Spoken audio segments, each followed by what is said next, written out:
亘古以来，阴阳两界便如天地分野，各自运转着截然不同的秩序。人间烟火袅袅，众生熙攘，求的是现世安稳；地府幽冥深邃，森罗万象，定的是轮回因果。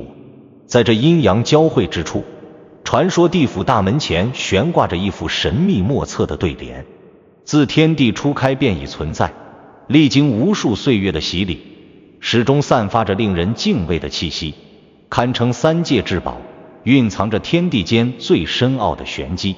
历代得道高人，无论是修道炼丹的方式，诵经礼佛的僧人，还是恪守仁义的儒者，无一不将参透此联视为毕生追求。一旦悟透其中真谛，便能功德圆满，超脱六道轮回之苦。这副对联绝非寻常文字所能比拟，它融合了道家的顺应自然、佛家的因果轮回以及儒家的修身正心，是三教智慧的精髓所在。参透者不仅能洞察自身福祸的根源，预见未来命运的走向，更能心如明镜，不被尘世的功名利禄、爱恨情仇所迷惑。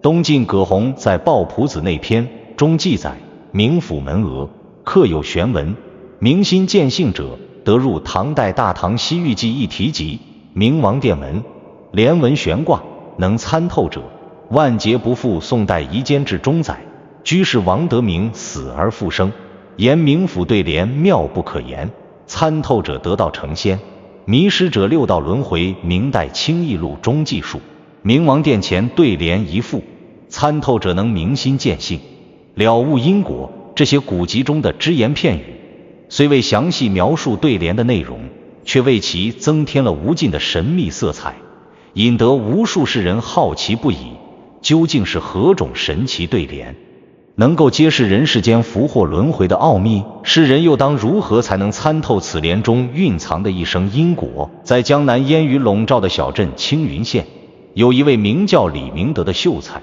他自幼聪慧过人，饱读诗书，腹中锦绣文章无数，才华横溢，闻名乡里。然而命运却似乎与他开了个玩笑，虽多次参加乡试，却屡试不第。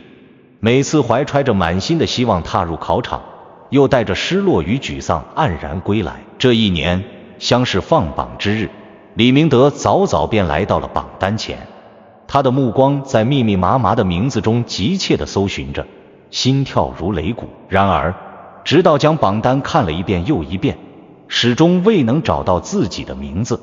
那一刻，他只觉得眼前一黑，仿佛整个世界都失去了颜色。他拖着沉重的步伐，失魂落魄地踏上了归家之路。一路上风餐露宿，身心俱疲，往日的意气风发早已消失不见，只剩下满心的疲惫与绝望。回到家中，李明德一头栽倒在床上，心力交瘁之下沉沉睡去。睡梦中，他发现自己置身于一条漆黑无比的小路上，四周寂静的可怕，唯有自己的脚步声在耳边回荡。小路两旁是望不到边际的黑暗，雾气缭绕，伸手不见五指，仿佛置身于一个混沌未开的世界。他怀着忐忑不安的心情，小心翼翼地向前走着，每一步都充满了恐惧与迷茫。不知走了多久，前方突然出现了一丝微弱的光亮。李明德心中一喜，加快脚步朝着光亮处走去。随着距离的拉近，一座高大威严的门楼逐渐清晰起来，上书阴曹地府四个大字，字体古朴苍劲，透着一股摄人心魄的力量。门楼上方乌云密布，电闪雷鸣，仿佛在警示着来人此处的威严不可侵犯。门两侧悬挂着一副对联，那对联仿佛有生命一般，散发着神秘的气息，隐隐有光芒闪烁。李明德凝神一看，却见对联上的字迹时隐时现，如同水中月影，似真似幻，仿佛活物一般在不断游动。他心中充满了好奇，刚想要走近细看个究竟，一位白发苍苍的老者突然出现在他面前，拦住了他的去路。这老者须发皆白，身着青灰道袍，手持拂尘，仙风道骨，一副超凡脱俗的模样。老者的眼神深邃如渊，仿佛能看穿他的内心。年轻人，你尚有阳寿未尽，不该来此。老者声音低沉而温和，仿佛蕴含着无尽的岁月沧桑。李明德行礼道：老丈，我只是好奇这副对联写的什么，能否让我一观？他的眼神中充满了渴望与好奇，那副神秘的对联仿佛有着巨大的吸引力，让他无法抗拒。老者笑道：此联非同小可，乃是地府阎君与天界玉帝共同敕令悬挂，用以警醒世人。看懂此联者，可明白人世间祸福轮回的真谛。老者的话语让李明德更加好奇，心中的求知欲被彻底点燃。李明德更加好奇，敢问老丈，为何说参透此联能顿悟一生因果？老者轻轻摇头，缓缓说道：万物皆有因果，你生前所作所为皆记录在生死簿上，地府判官根据你的善恶行为决定你来世福祸，而这副对联正是阐明这一道理的至理名言。老者的话如同一把钥匙，打开了李明德心中的疑惑之门。李明德恳求道：求老丈明示，让我一观此联。他的语气中充满了恳切，眼神中满是期待。老者沉吟片刻，道：也罢，你与此联有缘，且听我道来。就在这时，一阵阴风袭来，寒意刺骨，空气中弥漫着一股阴森的气息。一位身着黑袍、面容威严的判官出现在门前。判官眼神犀利，目光如炬，仿佛能看穿人的内心。他手持判官柄，腰间悬挂着生死簿，周身散发着一股不怒自威的气势。何人私闯地府？判官怒目而视，声音如洪钟般响亮，充满了威严，在空旷的地府门前回荡。老者拱手道：阴司判官大人，此子与地府对联有缘，我欲点拨于他。老者的态度不卑不亢，言语间充满了对判官的尊重。判官凝视李明德良久，面色稍缓。既然如此，且让他看看那对联吧，只是能否参透，就看他的悟性了。李明德忐忑不安地走进门楼，仰头去看那副对联。奇怪的是，对联上的字迹依然模糊不清，仿佛被一层薄雾所遮蔽，无论他如何努力，都无法看清上面的内容。他揉了揉眼睛，又向前凑近了几步，可那字迹却愈发模糊，仿佛在故意与他作对。为何我看不清楚？李明德不解地问，脸上满是焦急，心中充满了疑惑与失落。老者笑道：因为你心中尘埃未除，执念太重。要想看清此联，必须先放下心中的执念与欲望。老者的话如同一记重锤，敲在了李明德的心上。李明德闭目沉思，回想起自己多年来为了科举功名，日夜苦读，挑灯夜战，无数个日夜的努力，换来的却是一次次的落地，心中满是失落与不甘。对功名利禄的渴望如同一团火焰在心中燃烧。此刻他努力将科举落地的失落、功名利禄的追求暂且放下，让自己的内心渐渐平静下来，心如止水。他深呼吸，放空自己的思绪，试图抛开一切杂念。再次睁眼时，对联的上联已经清晰可见：善恶到头终有报，只争来早与来迟。李明德念出上联，不禁心头一震，这不正是佛家因果报应的道理吗？无论善恶，终有一日会得到相应的回报，只是时间早晚的问题。他的脑海中浮现出平日里自己所见到的那些善恶之事，心中对这句话有了更深的理解。下联呢？李明德急切地问道，眼神中充满了期待，仿佛一个渴望得到宝藏的孩子。老者微微一笑，心急吃不了热豆腐，下联更为玄妙，需要你拥有更高的悟性才能看清。判官冷冷地说，此子与对联有缘不假，但他尚未历经世事沧桑，恐怕难以参透下联奥妙，不如让他回阳间历练，等他真正明白人间冷暖，再来参悟不迟。判官的话虽然冷酷，但却充满了道理。老者点头道：判官所言极是。转向李明德说道：年轻人，你且记住这上联，待你回到阳间后，好好体会其中道理，待你真正领悟后，自会看到下联。说罢，老者挥袖一拂，一股强大的力量袭来，李明德眼前一黑，失去了知觉。当他再次醒来时，已是天光大亮，自己正躺在归家路上的一座破庙中。庙中残破不堪，蛛网密布，屋顶的瓦片残缺不全，阳光透过缝隙洒在地上。李明德缓缓坐起身，回想着梦中的一切，仿佛如一场虚幻的梦境。但那副对联的上联善恶到头终有报，只争来早与来迟，却深深刻在他的脑海中，挥之不去。李明德以为是南柯一梦，可那对联的上联却如此真实，仿佛在他心中种下了一颗种子。他决定谨记老者的话，好好体会这句话的含义。回到家乡后，李明德放下了对科举的执念，开始关心乡里事务。他利用自己的学识，开办义学，收留那些无家可归的孤儿，教他们读书识字，希望他们能有一个好的未来。他不仅传授知识，还教导孩子们做人的道理，告诉他们要善良正直。遇到天灾时，李明德慷慨解囊，将自己的积蓄拿出来帮助受灾的乡亲。他组织大家一起搭建临时住所，分发食物和衣物，与乡亲们共度难关。看到乡邻有纠纷，他便主动调解，用自己的智慧和善良化解了一场又一场矛盾。他耐心地倾听双方的诉求，站在公平公正的角度分析问题，让矛盾双方心服口服。渐渐的，乡里人都对他敬重有加，他的善举也在10里8乡传开了。人们提起李明德，无不竖起大拇指称赞。而李明德在帮助他人的过程中，也找到了人生的意义，内心变得充实而满足。时光荏苒，3年后的一个夜晚，明月高悬，月光如水洒在大地上。李明德在书房读书，看着看着，忽然感到一阵困意袭来。他揉了揉眼睛，刚想要起身活动一下，却眼前一黑，再次失去了知觉。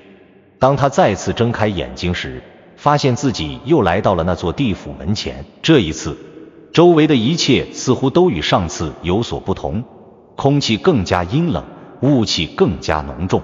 门前的对联全都清晰可见，散发着淡淡的光芒。当李明德的视线再次与那副对联相遇，上联善恶到头终有报，只争来早与来迟依旧如初。然而这一次，那神秘的下联终于揭开面纱，意在一种易收获，皆有几座字担当。就在他沉浸于对联的深意之际，那位熟悉的鹤发童颜的老者，嘴角挂着淡淡的微笑，眼中闪烁着智慧的光芒，仿佛洞悉一切，悄然而至。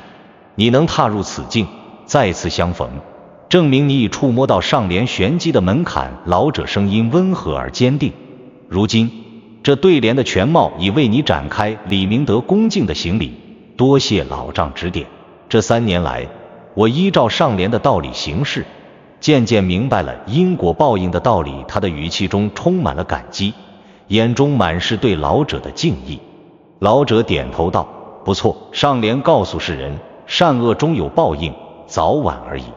下联则告诉世人，一切果报都是自己种下的因，必须自己承担。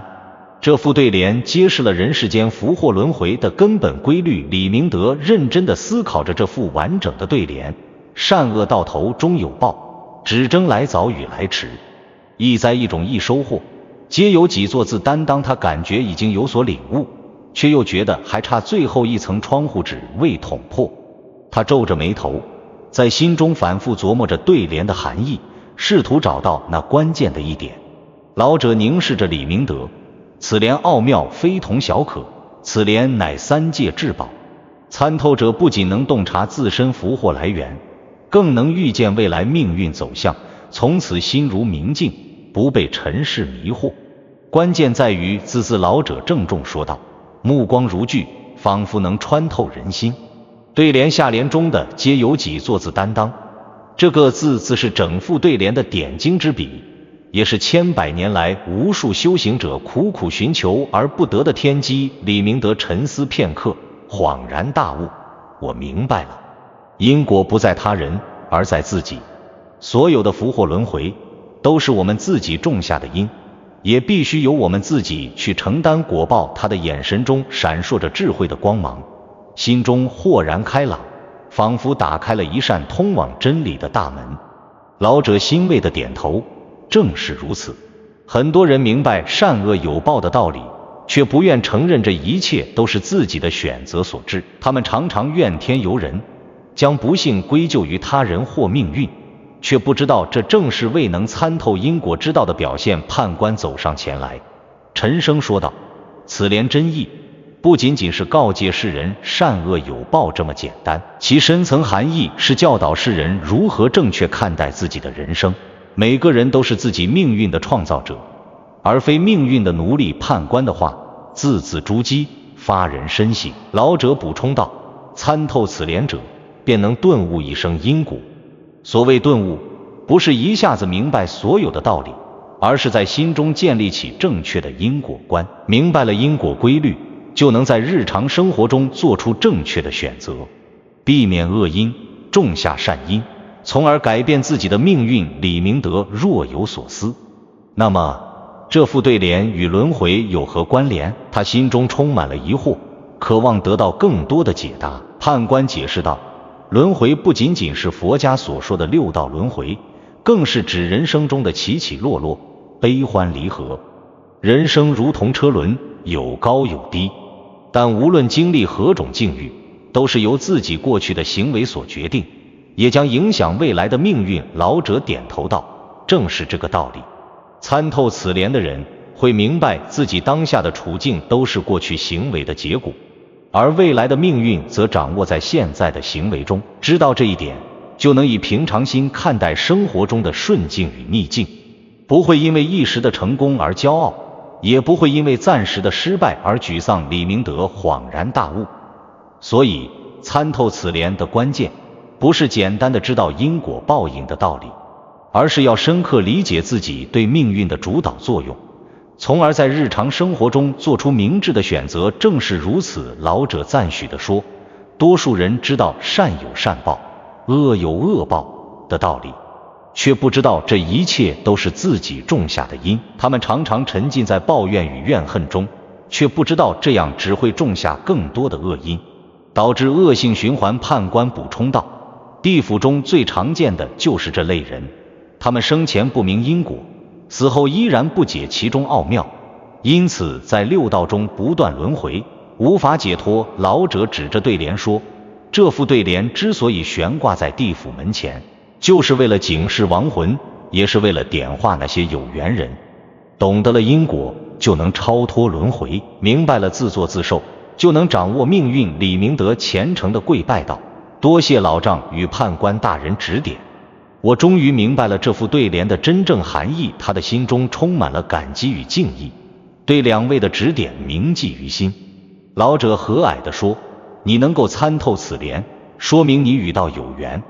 回到阳间后，希望你能将这一道理传递给有缘人，让更多人明白因果的真谛。李明德点头答应。就在这时，他感到身体越来越轻，眼前的景象也开始变得模糊，周围的一切仿佛在渐渐消散，老者和判官的身影也越来越远。记住，老者的声音渐渐远去，善恶到头终有报，只争来早与来迟，一栽一种一收获，皆由己作自担当。参透此联，便能顿悟一生因果，摆脱命运的束缚，真正做到自主掌控人生。李明德猛然惊醒，发现自己仍在书房中。窗外晨光熹微，新的一天又开始了。